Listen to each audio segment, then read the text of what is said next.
My journey started a long time ago. I share quite often about my teenage pregnancy, the relationships that ensued as a result of my low self esteem, the abuse that I endured.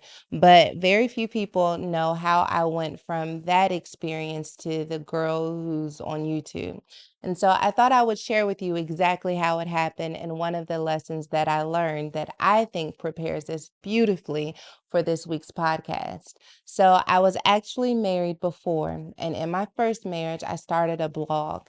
At this point in my marriage, I had experienced a lot of pain, a lot of trauma, but the trauma didn't start with the marriage. It didn't start with him. It started long before him. It started with the thoughts of self sabotage. It started with the thoughts of low self worth. It started in the loneliness and isolation before I even got pregnant. So I'm in this marriage and I'm at this breaking point.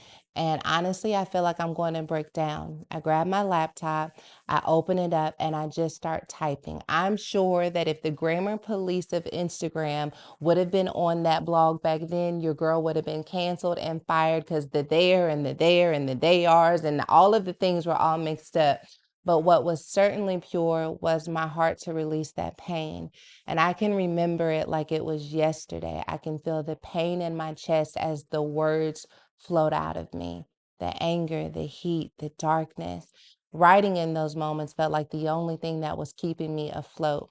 I was writing under my married name at the time, and so I didn't think anyone was really going to read this blog. I was wrong. Within 3 months, it had over 1 million hits. What I learned in writing this blog was that there were so many people who were just like me. They were experiencing their own dark seasons. They were experiencing addiction. They were hoping to break out of trauma. They were doing all types of things to heal the pain that they could not give words to. And then they found a blog that made them feel like they finally had the words. Still, not preaching, not speaking, none of those things, just sharing the words that were on my heart. And then I realized that some of the women were being inspired by my life, but they didn't know the backstory. I was talking about the pain, but I didn't talk about the experiences. And so I decided that I was just going to rip the band-aid off and tell all of these women who were so inspired by me writing and so inspired by my courage that they were being inspired by a girl who got pregnant at 13. They were being inspired by a girl who was about to divorce, that there was nothing inspiring about my life at all. And so I shared it. I decided to share with these subscribers of this blog that the girl who you think is so inspiring is the girl who's made these detours, who's had these challenges.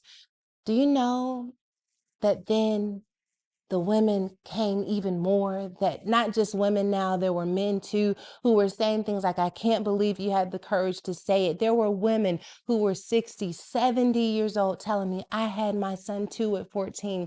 And when you shared your story, you shared my story too. Then I guess I got big, bad, and bold because I decided to share the story again at my dad's conference, Woman Thou Art Loose. Still not a preach nowhere in me. But the more that I became vulnerable, the more permission I had to be authentic. And when I became comfortable in my authenticity, I feel like I also decided that there was a possibility that maybe the dreams and the limits that I placed on myself were not actually factual. Maybe those were the limits that trauma placed on me, the limits that insecurity placed on me. And so I started doing things I never thought that I would do.